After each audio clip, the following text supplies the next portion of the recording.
It's really wonderful to be here and celebrate the launch of the second issue of the Shanghai Literary Review. It's our first event in New York City, so we're super stoked to be able to connect with all of you and to share the work that our editors and writers have been doing across the world. So just a little bit of background. We'll talk more later about this, of course, but the Shanghai Literary Review was founded by my dear friend, former classmate and co-editor, Julie Min, in late 2016. And in spite of our name, I would say that we're not thematically tied to any particular region or city or place. Our editorial team is scattered all over. We're mostly based in Shanghai. I've been sort of like a New York outpost by myself for about a year or so. But we also have a growing contingent of people in London and elsewhere. Among our team, we're Russian American, we're Malay, Chinese, Kiwi, we're Irish, we're English, Korean American, Cambodian, Chinese American, quite a range of people. And similarly, I would say that our readers and our contributors come from all over and in between. And I think it's that sort of in-betweenness that we really celebrate and we're really excited to bring to the literary community, both through our magazine in print and through our online platform as well. So I wanted to invite Julie up to the stage to kick off the readings for tonight. We're going to do, we have 5 contributors from our second issue with us, and they're going to read selected pieces of their works. And then afterward, we're going to have a Q&A discussion with the editorial team that's here today. And at that point, we'll invite you to also ask questions of the readers who are part of the event. So, Julie?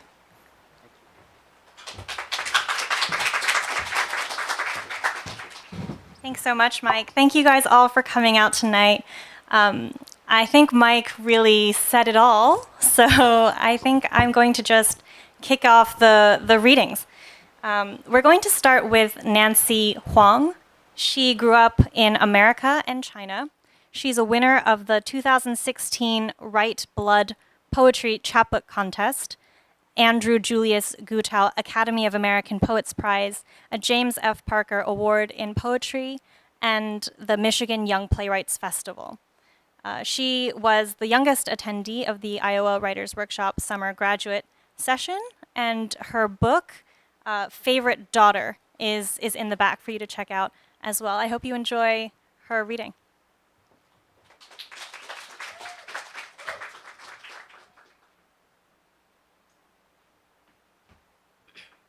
I paid her to say that. Thank you so much for being here. This is a great venue. I've always wanted to do an event here, and I'm so glad that I can. Where is my... Okay, I have 2 poems tonight. The first one's called A Hymn to Shanghai. I lived in Shanghai for 3 years, and it's still my favorite city in the world. A Hymn to Shanghai after Lin Yutang. See, this is how you sing to the great, terrible city. Bribe it with good fortune. Feed it a logic riddle. These are good things to give to certain locations. Do you believe in ghosts? No. I believe in being haunted. I wish you could be done with a place and have it not haunt you. I'm wishing for too much. Shanghai, which is upon the sea, which is fairy tale. I used to be afraid of how unknowable the sea was, its vast reach, its love for flesh, its hunger for deep. They always say in fairy tales you get 3 shots. I'm American, strike 1. I'm China native, strike 2. There, the ocean is flooding between the city streets, traffic gridlocked all over. My ancestors whispering to me about the quality feng shui in Shanghai, that no matter where you stand, there's an ocean in front of you. Can you believe that? How a city can spill into the river, into the sea. If everyone here is a liar, how can I believe you when you tell me beggars, babes, and billionaires? How can you feel a place outside of your body? Isn't your body the end-all, be-all? Aren't the faces in the river your face too? Aren't you still in the river? Didn't you fall in once? You never made it out. Other people waded to shore, you stayed. They left and the city changed, you stayed. No one ever thanked you for staying there, for laying down, for keeping the river warm. My next one is called Thalassophobia. It's a very long word that just means fear of the ocean, because that's me. Thalassophobia, meaning fear of the sea, derived from the Greeks, as if the city cared, glistening from its port, as if water ever stopped an empire. In Shanghai, our maid would cook us paigu with broccoli, steaming rice and golden fish, treasure soups, oil coating our tongues in a thick film. We had to be reminded, you see, of the past, of where we came from. To the west, the ocean broke in a wave collapse. Can you picture the water creaking open, splitting in half, giving birth to the land, this city, upon the sea? The water fanning out, revealing a country now, desert stretches and forest fires, the sea foaming around the continent, sweeter foods, different accents spiraling above our heads. If you zoom way out now, you'll see the globe, half shade in golden light, satellites circling everyone you will ever know. Nanan, there's no such thing as a horizon. The sun doesn't move from its spot. That's a lie they told you when you were younger, that something was at the center of it all. You never needed to see the sky to breathe. The ocean can exist on its own.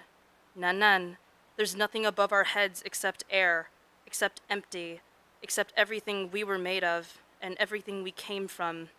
I had to be reminded, you see. Thank you.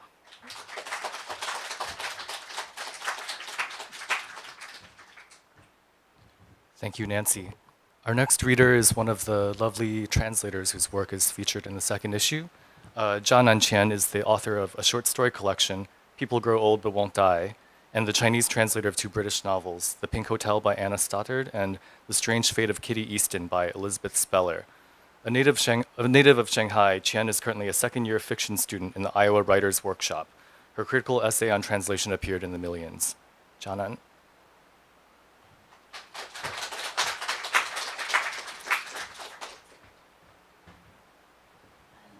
Thank you everyone for coming. So actually, I was born and raised in Shanghai, so that's why I saw the Shanghai Literary Review. I was so thrilled, and I just want to submit and try to say hi. And before I give my reading, I really want to thank Mike Fu, because without your help, we cannot retain both the realistic and fantastic elements of Julia's stories. So I'm gonna read My Poor Girlfriend. It's kind of a short, so I hope you will enjoy. My Poor Girlfriend by Julie. I walked into Ward 6. The emptiness made me uneasy. My girlfriend's bed was in the corner. She turned and smiled at me when she heard my footsteps. I drew the curtains to let in the sunlight, then took a chair and sat beside her. My boss gave me a piece of white rabbit creamy candy. Here, I dug in my mesh sack, fumbled for a moment, and took out the candy. She knitted the sack for me a year ago. No, you eat it. She strained to prop herself up. You need the nourishment. You have it. Let's each take half, or I won't eat. My girlfriend is great, though sometimes a bit stubborn. I dug into the sack, took out a pocket knife, removed the candy wrapper, and cut the candy in two. I made sure her piece was bigger, but only slightly, so she just didn't notice. She took the candy, put it in her mouth, and murmured, "Give me the candy wrapper." I placed the wrapper in her palm. She strained to smooth it out. Had I known she wanted to keep it, I would have removed it more carefully. But then again, perhaps doing so would have denied her that bit of pleasure. "And our earthworms, how are they?" she asked, her eyes widening. This must have been what she cared about most. What happened? I saw the earthworms. I bore the sorrow in my heart. Saw them, she murmured, trembling and bowing her head. After a while, she asked, "How much did they sell for?" "2 fen. But what?" Chengguan officers confiscated money. She collapsed in her bed. Just when I thought she had died, I heard her sigh. "Our earthworms are gone, so is the money. What do we do now?" She turned away. I took out a plastic comb from my sack and began combing the back of her head. She had 23 strands of hair left. The comb was the only thing my girlfriend had inherited from her mother, who died a long time ago. She was still trembling, whether from pain, sadness, or cold, I didn't know. I held her shoulder and gently turned her body around. Her skin had become transparent. I could see the blood pumping in her veins. The surgeon had removed all 10 of her fingers and transplanted wheat noodles in their place. I placed the noodles in my palm and massaged them to calm her down. I couldn't hold back my tears. Don't cry. At least we still have our moths. I couldn't bear to tell her that our moths had flown away as well, and so I cried even more. Carefully withdrawing her noodles from my hand, she caressed my forehead with them. I held her face, swollen to twice its size, to kiss her lips, but she refused. Her lips had also been removed. Actually, the surgeon had implanted dentures that previously belonged to the old man in the opposite bed, who had died of lymphoma. Don't, she said. We aren't even married. I knew she didn't want to disappoint me. We'll get married as soon as you leave the hospital. I wiped a tear from my cheek. She started crying. Her crustacean eyes gushed with tears that splashed onto my face. I cradled her twig of a body. Don't be so upset, I begged her, afraid she might twist the paper clip connecting her torso to her waist. She calmed down, turning to watch the pink glow of sunset outside the window. She whispered, Go get me a rose. I'll do it right now. Wait for me. Don't sleep yet. To sleep means to die. I raced to the hospital courtyard and searched everywhere, but there was nothing except the bricks and tires. I left the hospital compound to try my luck along the country roads, but where were the country roads? In the end, I found only a green foxtail, and holding it, I started walking back to the hospital, thinking this might be enough to make her happy.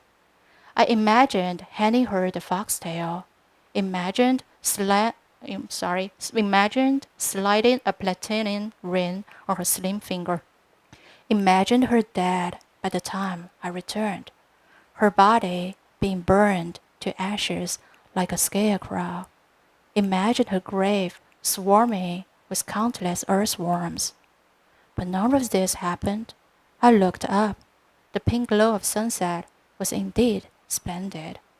Written in August 11th, 2005, which is Qixi Festival, also known as Chinese Valentine's Day.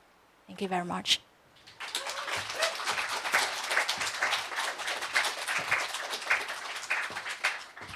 Thank you so much, Jianan.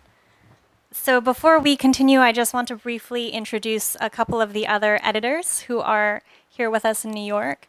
So Brian is our book review editor, and he's right up here. And Colum over there is one of our nonfiction editors.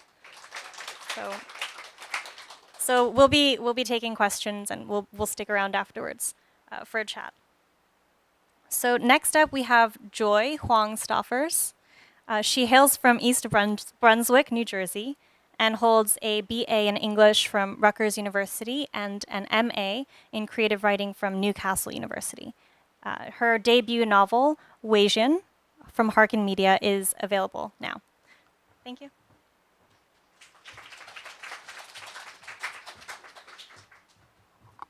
Thanks, Julie. Can I lift it up? Okay. 大家好. Hi, everyone. I'm going to be reading short fiction, and the title is Floating Roots. After the funeral, my daughter leads me back to our hotel room. I lean on my cane. I watch her attempt to draw the curtains shut. She inherited her father's white complexion, but my size. To shut the curtains, she must perform a full body dance. The rings scrape against the rod.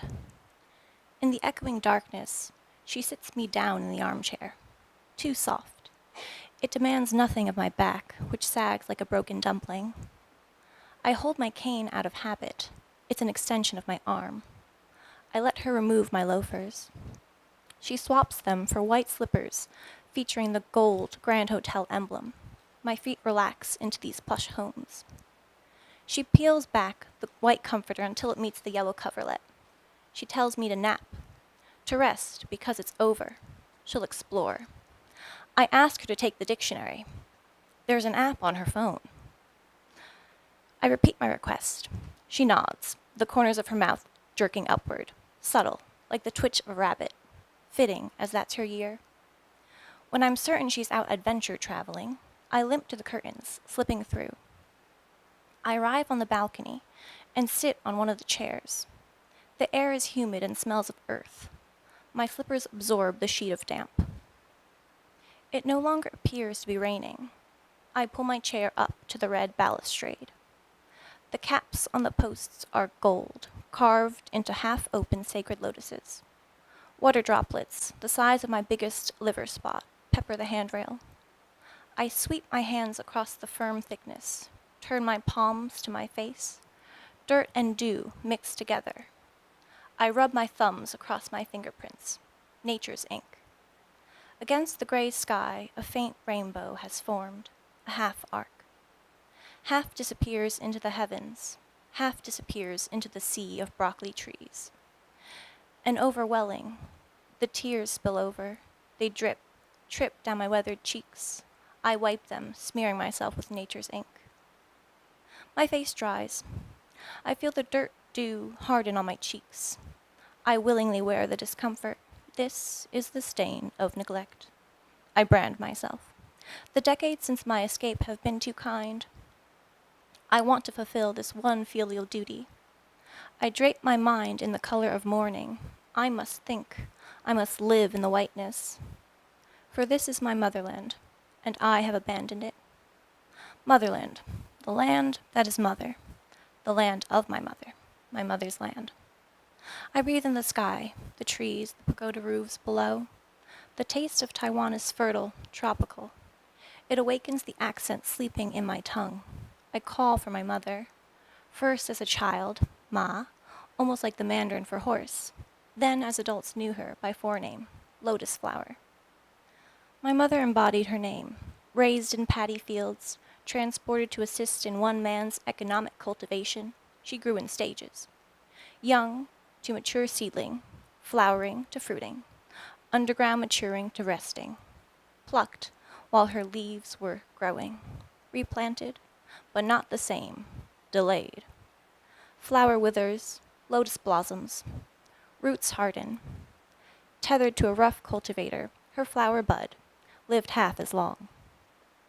Her seed pod sucked away the rest of her beauty, but those underwater roots, they lingered. In my early 20s, I mocked her roots, asked why she wouldn't let me move them. Away from rampaging cultivators, we could replant in clearer waters. Again and again, she pointed to the soil of motherland. I called her crazy. I thought her shallow, obedient surface continued downward, all the way to root's end.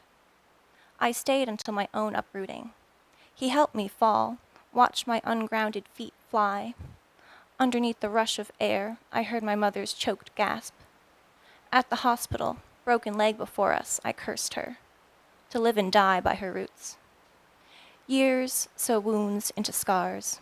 Bones heal, but sometimes one leg extends beyond the other. Each uneven step, each restless change of weight, each act as permanent reminders of staying time. Pride can be the root of a desert plant.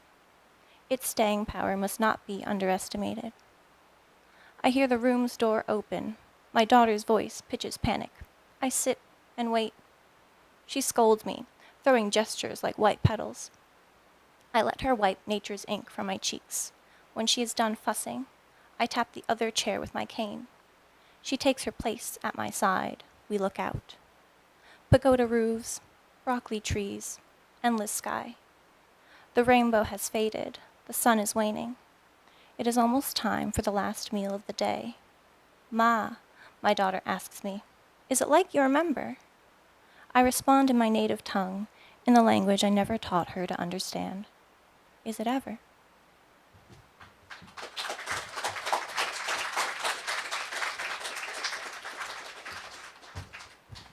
Thank you so much, Joy. Our next reader is no stranger to this space. Jeremy Tiang is the translator of more than 10 books from Chinese. He's the recipient of a Penheim Grant, an NEA Literary Translation Fellowship, and a Henry Luce Foundation Fellowship. Tiang is the author of It Never Rains on National Day, a finalist for the Singapore Literature Prize, and State of Emergency. He is the Asia Literary Editor at the New York-based Asian American Writers Workshop.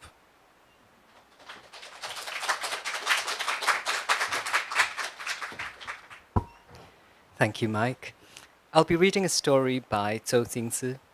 Zhou Jingzi is well known in China as a poet, essayist, and playwright, as well as the screenwriter of many films, most recently Wong Kar-wai's The Grandmaster. But before any of this, like many young people during the Cultural Revolution, he was sent away from Beijing to the countryside, his career and education put on hold for almost 10 years. The story I'm reading is from his memoir, Jiudong, Ninth Building, and talks about this difficult time with remarkable compassion and grace. I'll read a little of the Chinese and then my translation.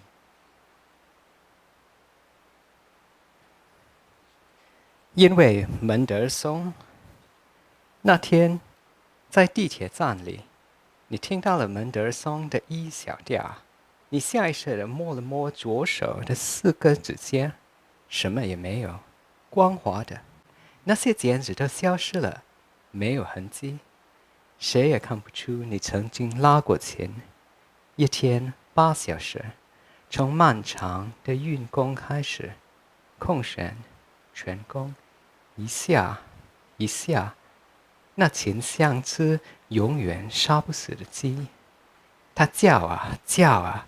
叫得从 G 弦到了 E 弦，然后再叫回去。天天，你知道了音乐离你有多么远。Because of Mendelssohn.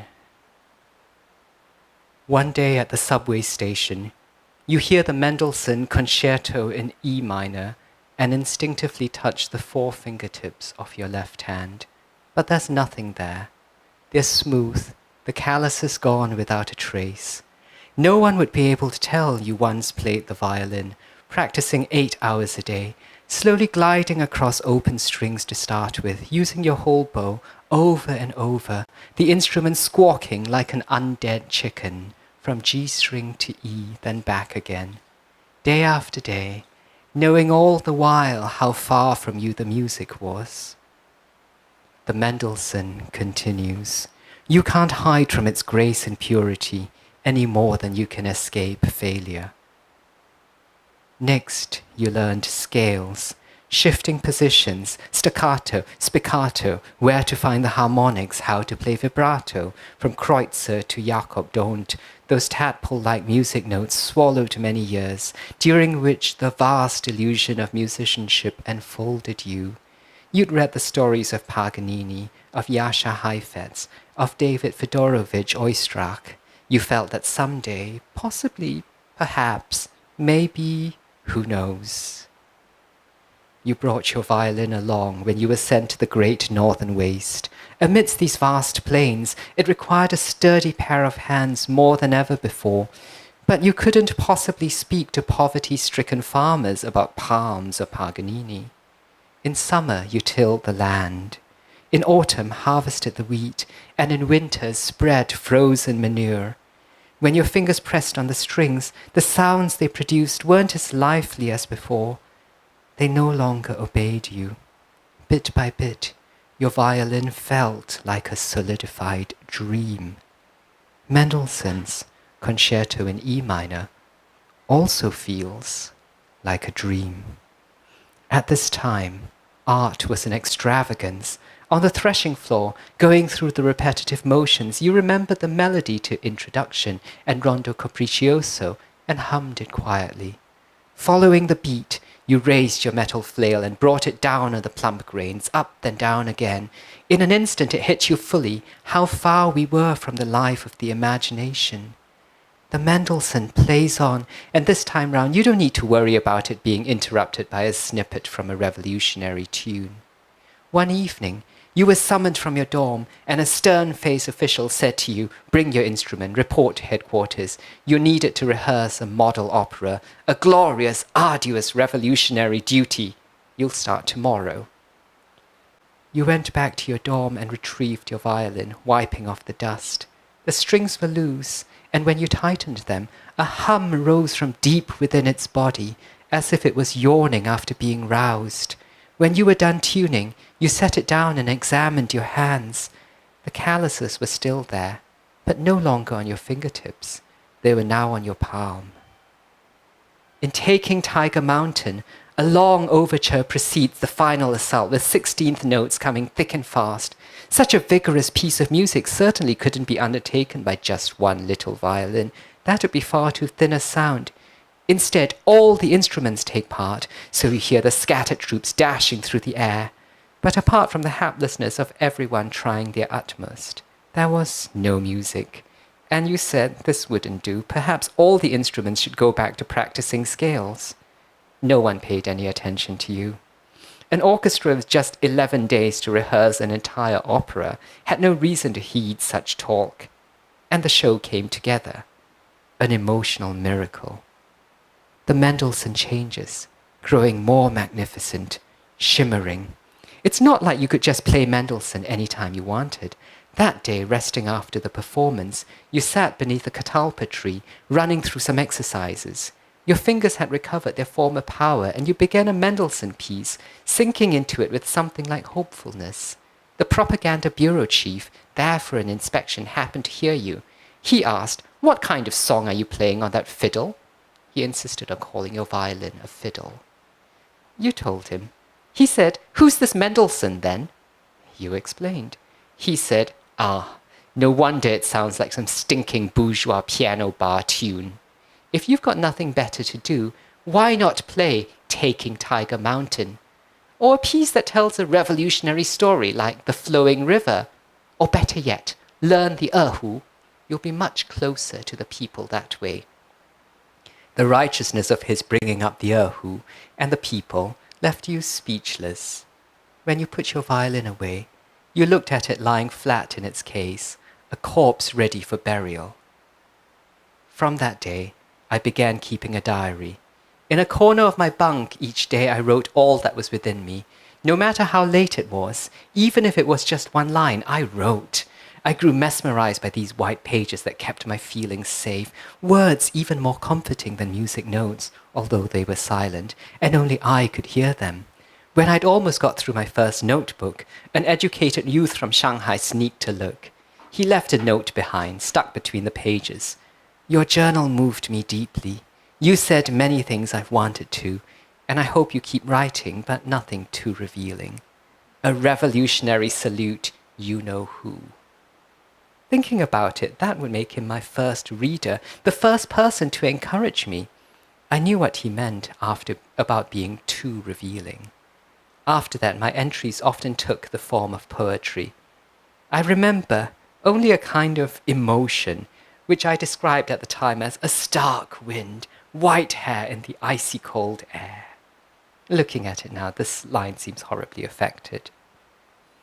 I started with a sort of complete self-awareness, which was different from the violin. There was no score I could consult, and I never dreamed I'd be able to connect my writing with my life. It was more like a discussion, a dialogue with a blank sheet of paper, squeezing a few words from my heart each time. This flow of language could easily affect a person who wanted to say something, but couldn't get the words out. I kept writing like this until I left the Great Northern Waste. Now I see this as just a beginning, one that had to do with abandoning the violin, although to this day I'm unable to claim this was what set me on my present path. That wouldn't be an honest account. In 1977, I returned to Beijing aged 25. There were all kinds of possibilities ahead of me, and to be honest, I tried many of them. For 3 years, I worked hard to attain a life of stable ordinariness. After that, I went back to writing, throwing my whole self into it. Those who knew me well were surprised by my dedication. In an essay about writing, I once said, "Anyone who still wants to write poetry after the age of 30 must be doing it for an inescapable reason. What that reason is, I still don't know, but it was something to do with my life, my very existence. I'm happy to say that anyone who writes is destined to write, and no matter what kind of life they'd ended up in, the outcome would be the same. Decades have passed, and poetry has entered my life. I've only ever been grateful that it chose to do so. I walk out of the subway station, and Mendelssohn disappears. Now I think about art and how it never paused nor could ever be interrupted. Once again, I now have no calluses on my left hand. Instead, there are fleshy pads on my right, where I grip my pen. Thank you.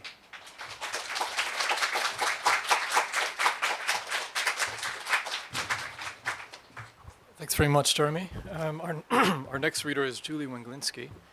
She moved to from St. Louis to Titusville, Florida in 1964 because her father worked for the space program. She paid her debt to society by working 30 years in IT and now resides in Richmond, Virginia. She has been published in Mask and Spectacle, Non-Binary Review, Inflectionist Review, and Parentheses.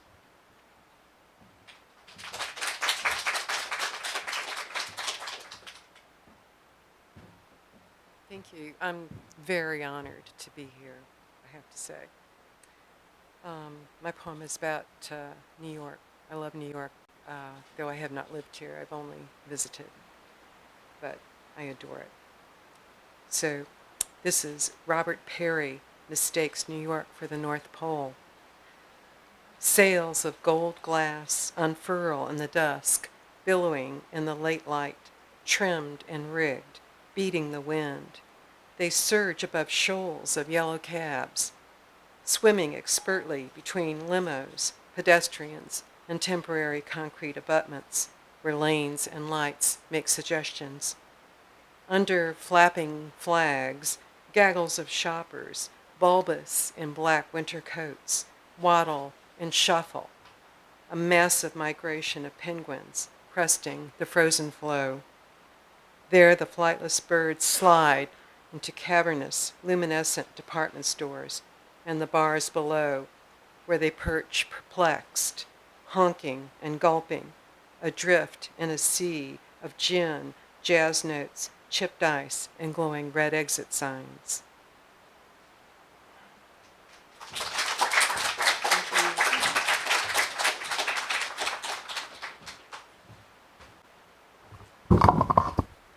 So thank you to all of our readers and for all of you coming here tonight.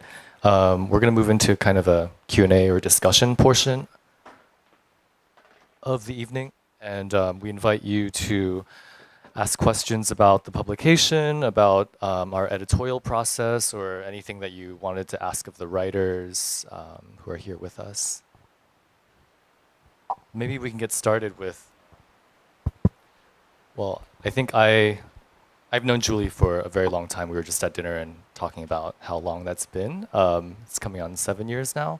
And she moved to Shanghai in 2016, and we had some discussions at the end of that year about this idea she had for a literary journal.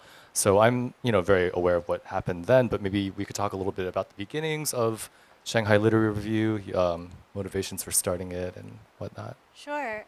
So, like Mike said, I moved to Shanghai about 2 years ago, and it was my first time living in Shanghai, and I'd come from New York, and I was looking for a literary community in Shanghai, and I didn't really find one at least for the expat community, and so I decided to start one. So I wanted to start the Shanghai Literary Review because I felt there was this gap that could be filled. I met a lot of great writers when I first got there, and I felt there was a need to create a means for them to be heard. In terms of why a literary journal, I think they're just cool, and I'm a writer as well, so I I read a lot of literature and journals, and so I thought we could start a journal and also start a community where we provided space for writers to express themselves in Shanghai. And so the Shanghai Literary Review is a magazine that publishes twice a year, and it's also kind of a community in Shanghai. We put on events, we have monthly open mics, and moving forward, we are, trying to become much more international. Like Mike said, we have a team. We have kind of a small team in various cities around the world now, and we're in various bookstores. So hopefully we can grow much more beyond that initial community. Thank you. Brian, do you have any thoughts you want to add to that? You can talk about how you became involved. Yeah, I think also maybe what we should mention is that there's a really interesting and varied set of creative communities in China. Obviously, a lot of artists and writers and creatives have been living in China and working out of Shanghai specifically for quite some time. And the city itself is very storied in its, artistic lineage when it comes to film and writing in particular. But what we found in contemporary landscape was that there were a lot of publications in English based out of Beijing. And in Shanghai, there were a few, but maybe offering different kinds of things than what we had in mind. And so the idea behind it was to kind of create a sense of cohesion among people who were working in or working into English based out of Shanghai. I came to the Shanghai Literary Review. I was as a contributor actually to the first volume, the first issue. I was working in Bucharest. I have a PhD in German studies, so I was doing some research in Bucharest, and my wife actually lives in Suzhou. And so I'd come across the Shanghai Literary Review early on when it was advertising for contributors, and I decided to submit a review of Jan Janke's Explosion Chronicles, and luckily enough it was accepted. And I was back in Shanghai in August, and that's when I met with Julie in order to pick up my copy. And we just we started to talk about the magazine, about its structure, about its direction, and she was kind enough to invite me on as a book reviews editor, and so that's what I'll be doing. And one of the things that I hope the book reviews can do is engage with some of these issues that are kind of percolating in the air at the moment. Issues of translation, issues of reception of books in translation, of Asian books in translation, some of these things that I'm sure most of you are aware of. And so I think that topicality is something that the book review section can actually bring to the magazine itself. And I encourage anybody, if you have any books you'd like to review, to get in touch with me afterwards and we can discuss it.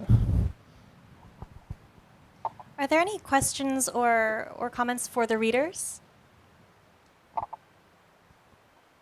I have a question for the translators, actually. So as a translator myself, I'm always really curious to know, and maybe Jeremy and Jianan can answer this. I guess I'm curious how you came to choose the works that you translate into English, or maybe another way of phrasing it is how the works choose you.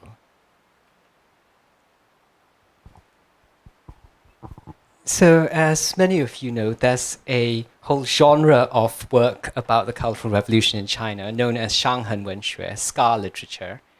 And what attracted me to Zhou Jingzhi's book is that it didn't feel like it fitted into this category. It was about the Cultural Revolution, but unusually, he wrote about it without bitterness, and it wasn't an account of suffering. If anything, it was a really unusual perspective, in that his experience of the Cultural Revolution was that it was really boring. And I think that reflected a lot of people's reality, that, being sent away from the city to the countryside was mostly just really dull. And they just passed the time playing poker and trying to escape. So I liked his unusual point of view, and I liked how graceful he was about the whole experience. Like, I don't think I could be that forgiving about being sent away for 10 years. And he was like, yeah. I visited him in his house in Beijing, and he was like, here are some pictures of me in the mountains. And, he was like, yeah, I met my wife there, so that was good. There's something about his voice that is so irresistible that I thought this has to be brought into English.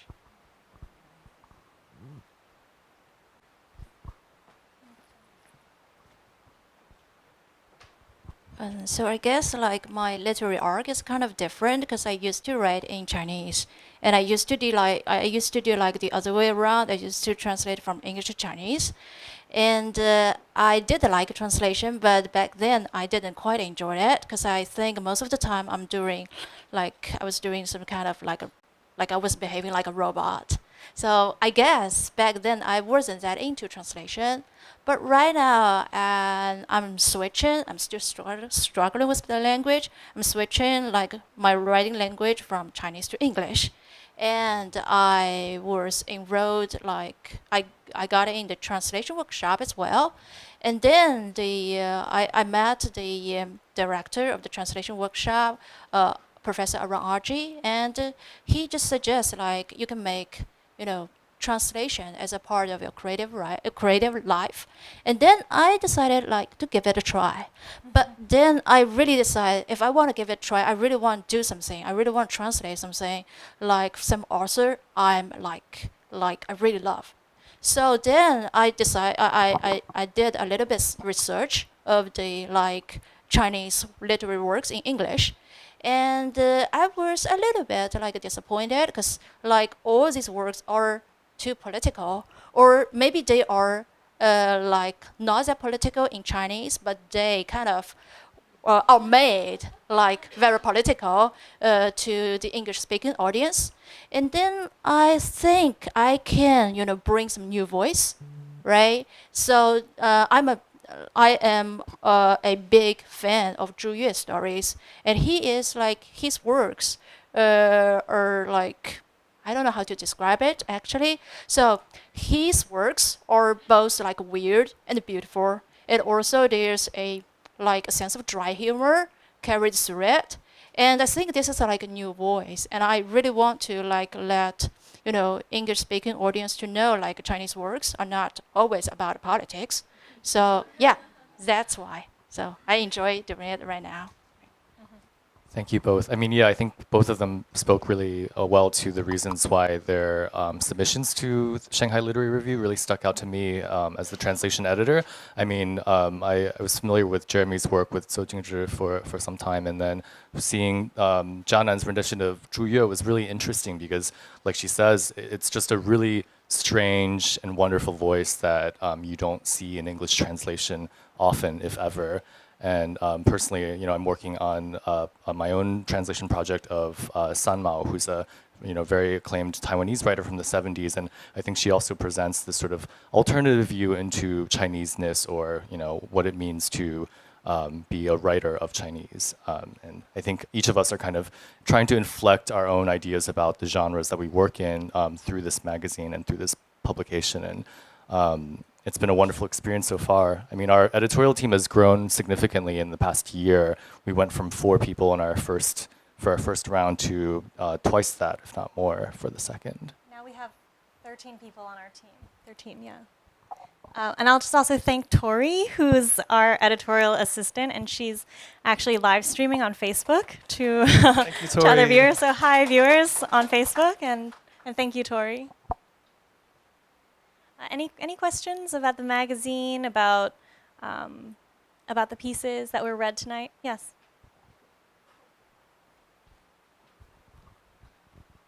For translation, do you need to get the authorization first? I mean, does the translator need to get the authorization first, or do they contact you first and do something? Yeah, so we prefer if, you have already been in discussion with the author or the copyright holder. If not, it's something that we can discuss afterward too, but typically for literary journal publication, we just want to be above board and make sure everybody who, is involved in that signs off on the process. Thank you.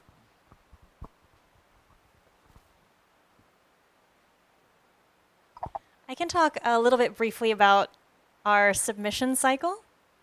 So we are currently open to submissions for our 3rd issue, and submissions will be open until February 15th. So if you're a writer or a book reviewer, a translator, please feel free to contact us or visit our submissions website, which is in the book. We're also working currently on a new project, a special edition TSLR book called Concrete, which is a book of just personal essays and photography about the topic of Chinese cities. So yeah, kind of these 12 or 13 essays that kind of give their personal insight into living in a Chinese city. And that will be published in the late spring, around May. And, yeah.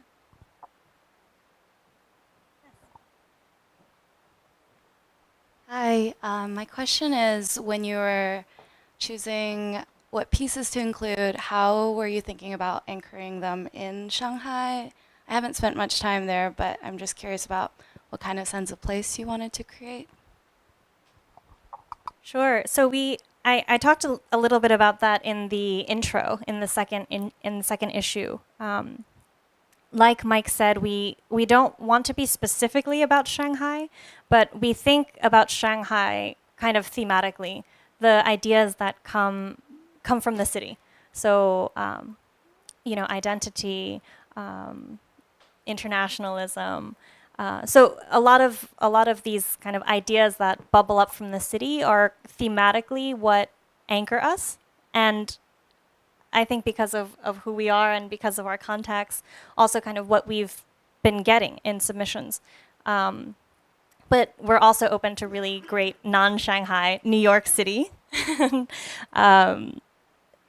writing. So we're really open to anything, and we started in Shanghai, but we really want to be a quality literary journal that happens to be published in Shanghai. And because of that, definitely there are themes related to the city and the city's history and the people who live there, but not necessarily exclusively about that.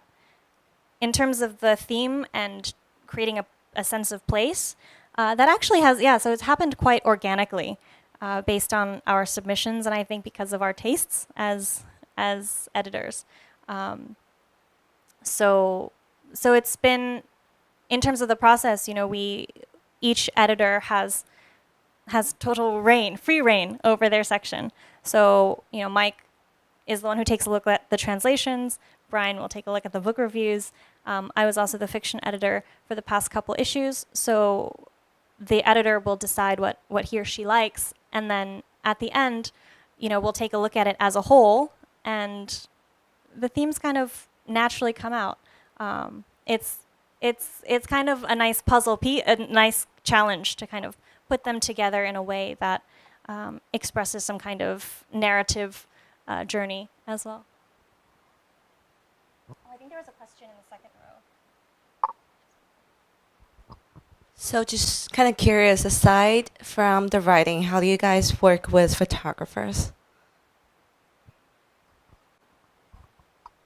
So we have a visual editor who's not here with us, but he's based in Shanghai, and he reviews the pool of artwork, including photography, painting, all other media that are submitted to the journal. And I think he has been managing that on his own, but also I think depending on the genre and the volume of submissions, we definitely work in a consultative fashion as well. I mean, I think speaking for myself, the translation pool is usually smaller than some of the other ones like fiction or poetry or visual. So I think, for the rather larger groups of submissions that we get, sometimes we're on WeChat and we kind of have several parallel group conversations happening at all times, kind of pinging each other about this or that thing.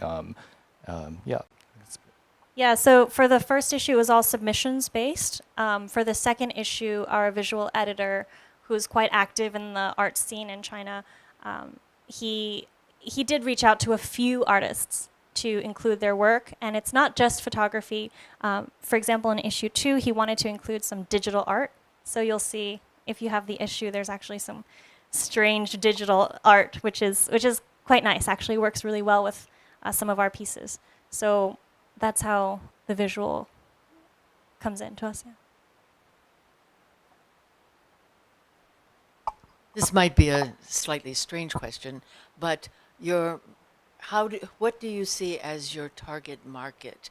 And does it vary? Is it different for Shanghai or for China than it is for the United States or New York specifically? So, yeah, this is a tough question. Our target market, I think people who are interested in, I guess, thematically, the kind of work that comes out of our magazine, certainly people interested in China and in translation. We're really so proud of our translation section in issue 2, and we really hope to have introduce really interesting work to an English readership. In terms of our market, I mean, we're a small magazine, but we have managed to get placed in a couple of stores that also sells to people who are interested in literary magazines, indie zines, and surprisingly, we've done quite well in London. But yeah, so I mean, our main market has been China so far, but we're hoping to, of course, engage with as many people as we can. Yeah, I mean, we're a startup. We're young, you know, and the magazine is young, and I mean, I think for us, it's just really exciting to have this event in New York and to be able to connect with all of you. We've had, you know, a number of events in Shanghai, both launch parties and open mics and other things, and I think for me, I mean, it was really a pleasant surprise for me to attend the first issue launch party and see that there was really a pretty enthusiastic community out there, and it felt like a very worthwhile endeavor to continue building on that and to provide the space for people to get to know one another with, you know, people who have similar interests and whatnot, because of course that type of platform exists in Shanghai and in other cities in China to varying degrees, but in particular, it just seems like having one more space, you know, doesn't hurt. And it's been a really wonderful way to meet colleagues from all around the world and, you know, of course, thanks to the internet and social media and WeChat and everything else, it's so easy to keep in touch and do this work long distance. You know, I'm here most of the year, and then oftentimes we'll have weekend, you know, it's usually just trying to find a time for 4 or 5 of us to video chat, you know, and just talk through some of the pressing issues. But it's really been a labor of love, and I think it's something that we're really excited to continue.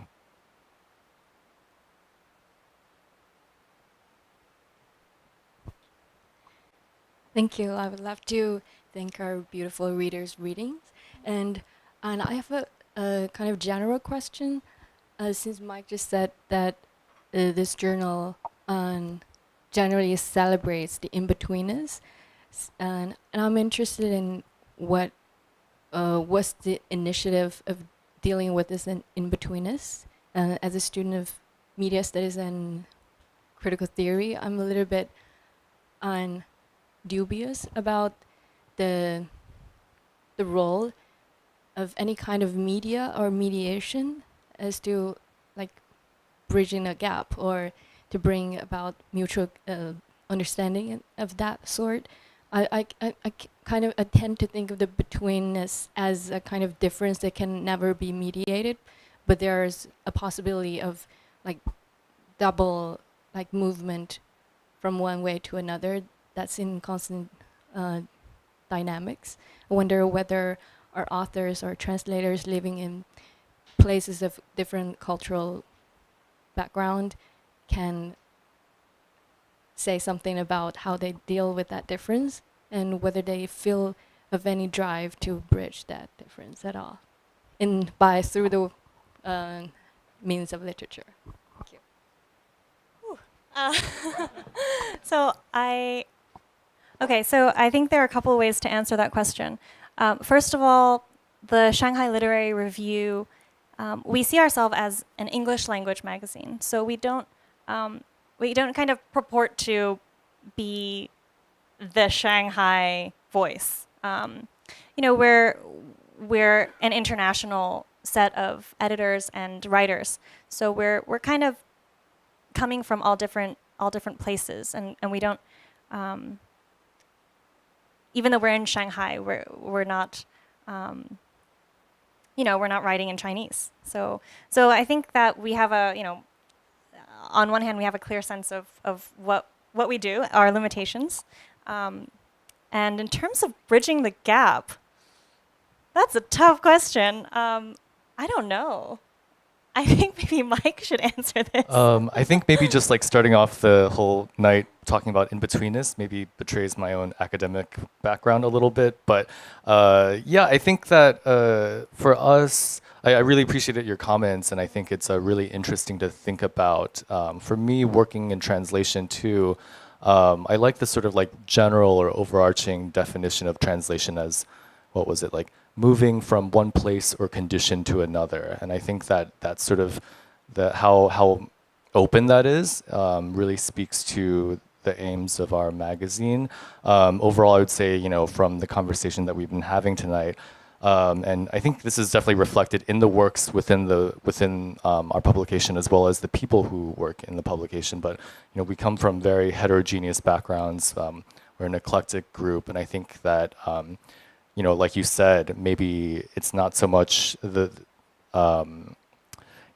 I feel like our drive isn't so much to mediate or to connect or bridge the gap necessarily, but to celebrate that in-betweenness and to kind of find, use that as a productive starting point for conversation, to think about what it means to be between cultures or between spaces or between languages. And especially in this day and age, I think there's more fluidity and freedom than ever to associate yourself or disassociate yourself from societies or nations or whatnot. I mean, I think, yeah, there's a lot of freedom to navigate and kind of establish your own, what you see as your own identity. And it doesn't have to be tethered to, where you were born or where you grew up or what country you call home necessarily. If that makes sense. Yeah, I think we don't necessarily take on the responsibility of bridging the gap. But like Mike said, yeah, I think celebrating that in between. I feel like we're making more gaps. We're, creating, other crevices and spaces to, have these conversations.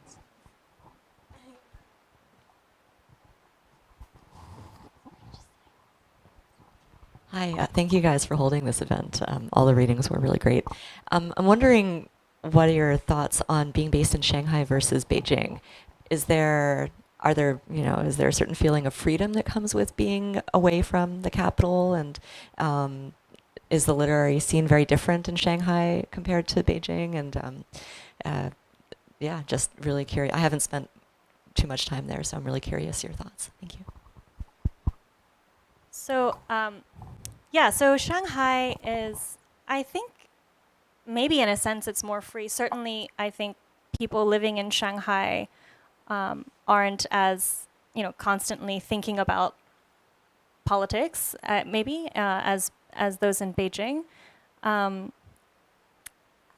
was actually pleasantly surprised moving to Shanghai and starting an indie publication, how many people are doing this in China, not just in Shanghai, but also in Beijing. I think the literary community, I personally don't know so much about the literary community in Beijing. I mean, I have some contacts, but I think it's quite vibrant. And I think that ours is quite vibrant too. I'd say that for small publications, they're kind of under the radar, and we publish literature. We're not so political, so we don't have any interference, and it's been pretty smooth in that regard. I was pleasantly surprised. Yeah, I think there are other publications in Beijing that are pretty active and maybe mostly online. I'm thinking about there was The Cleaver, which is a food writing magazine. The Anthill, which I think has now been appropriated to an LA Review of Books channel, and some other venues. And I think Beijing probably just seems to have a more established expat literary community. So maybe that's part of the reason why there's more, there seemed to be more activity happening there. And in Shanghai, certainly there were other, people that we've come across, that we've met along the way, that are also active in the literary space. Like we have colleagues who run Alluvium, which is also a literary magazine, but I think it's online entirely. And then I think there are other venues for storytelling and kind of that kind of thing. Yeah, I think a lot of expats who move to Beijing may be more interested in tradition and culture and history, and a lot of expats who move to Shanghai, kind of go there for business or for some other more practical reasons. So I think that there's that kind of natural divide, but yeah, surprisingly, like I said, I think the Shanghai Literary Review kind of filled a hole that existed, filled a gap that existed in Shanghai.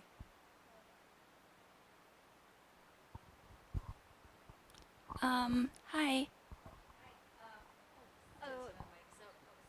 Sorry. Oh, okay. Hi. So I just have a response to the mediation question. I think for me, like as a Chinese American who was born and raised in New York, my family's from like Guangzhou and Hong Kong. I don't think that like every publication necessarily is responsible for like bridging that in-betweenness. I think it can be freeing to just create a space for artists to just like be and to like submit what they want to submit. Like not every marginalized artist always has to be writing about their identity and their background. Or like I love like reading about that kind of thing and like watching films about that kind of thing. But I also like seeing artists of color just get to be carefree, like with Jenny Chang's article where she said, where are my carefree writers of color at? And that's something that resonates with me very deeply. So I think there's room for everything and everyone. And I really appreciate the Shanghai Literary Review for just letting people be. And I'm glad that the people behind the publication also get to, pick what they like and just like enjoy themselves that way. Thank you. Thank you for letting us be. That should be our tagline, we let people be. Sorry about that. So you guys mentioned that you consider yourselves an English magazine. And just given that you guys are really proud of your translation section and that Shanghai is such an international city with such an intersection of different cultures, would you guys ever be open to submissions from native Chinese writers, like poets who write in Chinese, who don't necessarily have a background in English, or have like these types of poets approached you or writers? And is that something you guys see as a possible future for the magazine? You mean like working with native Chinese Yes. poets to Yeah. get their work into translation? Yeah, I mean, I think we're definitely open to that. Right now, the works that, so it's been interesting to look at the pool of submissions. I'd like to cite the different languages that we've gotten. I mean, it's been Chinese, of course, but we've also received submissions from Arabic, from Bengali, Macedonian, Spanish, Indonesian. And so it seems to be a very interesting assortment of languages. And I'm definitely really interested and open to the idea of maybe in the future building out some kind of platform where we can, maybe even pair or help native writers secure translators for their work. I think that'd be really interesting to explore. So if you want to chat afterward.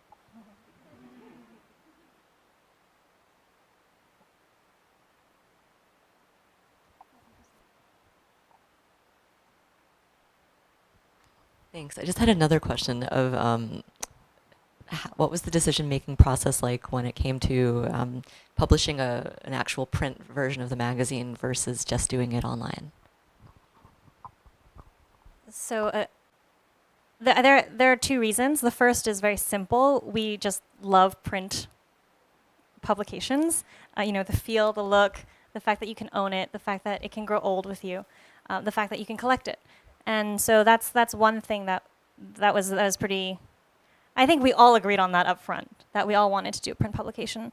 The second reason, I think, as a fledgling literary journal, to do print is that it's so easy to do online, And because it's so easy to do online publishing, it's kind of difficult to distinguish yourself and to distinguish your quality almost. And so I think if we can make a good-looking product, with high-quality paper, and have a professional designer design it, have a professional printing house print it, and we can get an ISSN from the Library of Congress to kind of recognize it, then that amount of effort that goes into the magazine's physicality hopefully reflects in a way the quality of the submissions that we have. So I think as a fledgling literary journal, it can be hard to kind of distinguish yourself if you're online, right? And also maybe hard to find readership, and so also being in bookstores and being in cafes can also be helpful to also finding new readers.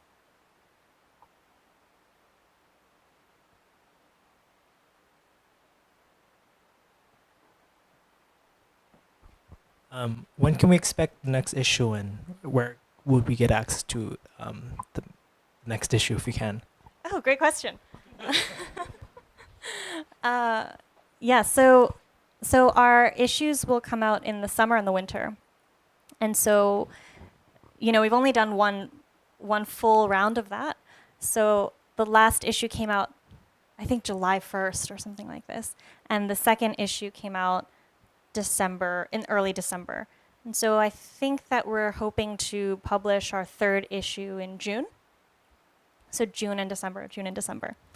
And then we have a list of stockists on our website, shanghailiterary.com. So you can check out where we are in different cities, and we also sell online. So that's also a great place to find us. Or if it's confusing, you can just shoot us an email.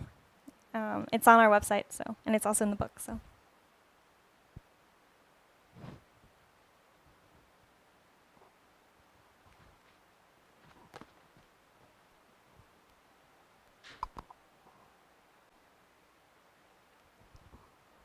Hello. I just had a question, I guess, for everybody on stage, but then also any of the readers, if there were any particular pieces or of writing that particularly moved anybody recently that you might be willing to share.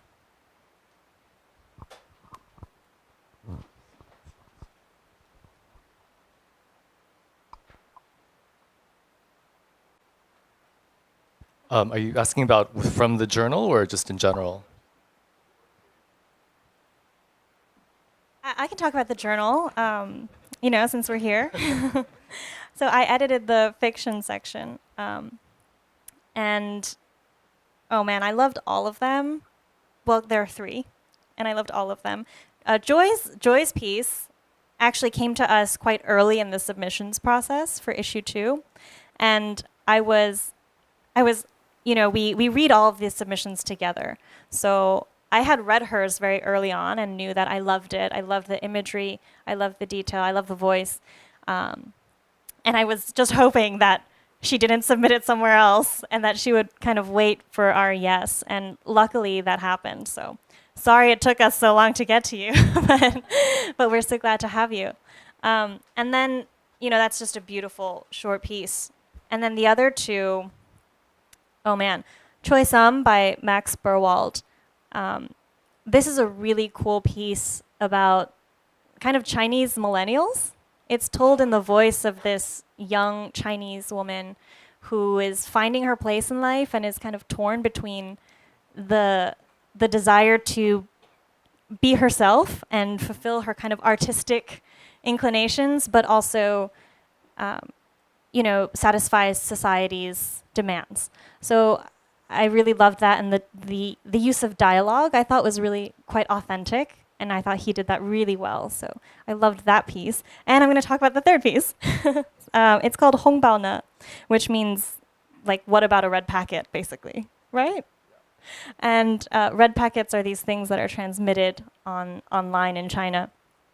And that piece is just a totally weird, fantastical work of the imagination. If you have a chance to read it, it's just wacky. And I loved the intense creativity of that piece. It's basically this guy looking at this app where this creature is asking for red packets, and he keeps giving the red packets, trying to figure out where this strange online creature is from.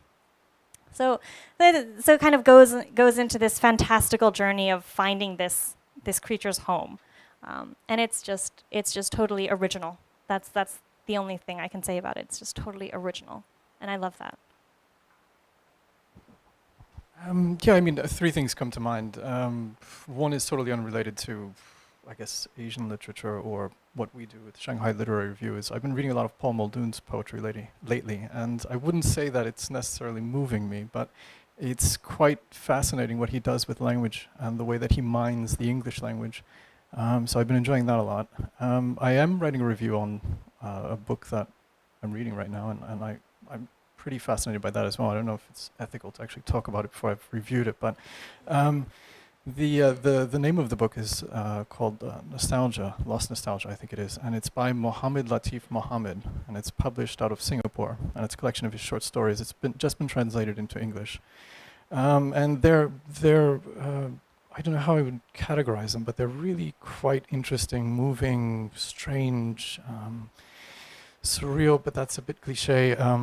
Just something that really grabs you, and I would recommend everyone who's interested in short stories, and particularly short stories from Asia, understood broadly, to really have a look at his works. And I'm blanking on the third book, actually, so come back to me. Any of the readers want? Oh, Tori.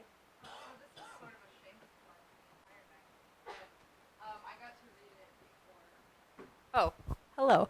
I got to read it before we published it and everything, and I remember just being blown away just by the quality of the pieces that were selected. And there was, sorry for everybody on Facebook Live, I'm just putting it down. There was one particular poem, and sort of like on the same realm with Paul Muldoon, just the use of language on defamations of millennial love in the metropolis. Just, it's beautiful to read out loud. It's beautiful to see on a page, and just the breaks there are just so interesting, and the choices of words are also just, there's a lot of complexity there, which is really difficult to do, I think, to get complexity in poetry without coming off as pretentious sometimes. And I think this does. It's just such like a lovely piece that like I stopped and I read it like 4 or 5 times just while I was reading the issue, and it was just so good. Okay. Any of the readers want to share what they're reading?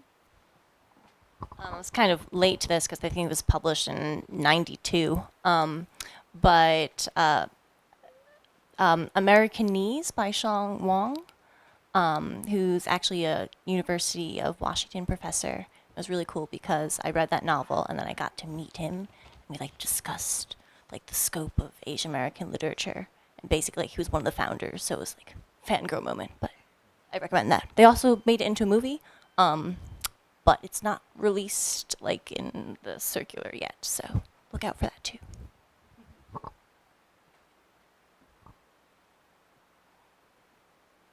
I think there was a question from Colum, our nonfiction editor.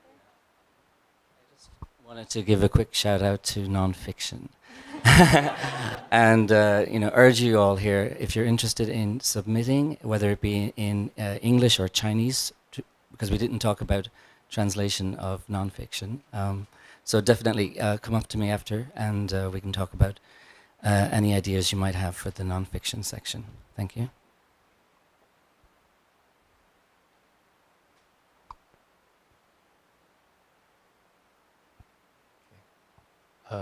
We have time for one more question if anyone has anything else. If not, thank you all so much for coming. We have copies of the first and second issue of the Shanghai Literary Review for sale in the back. They're a package deal if you want to get both. Also, some publications by our readers tonight are also available for sale in the back. And we hope you'll stick around, have a chance to talk to one another, and come get a drink with us later at Black Door, which is just a block or two away. Yeah, that's right. So we'll be heading over Pine. Like half an hour-ish or something. Thank you so much.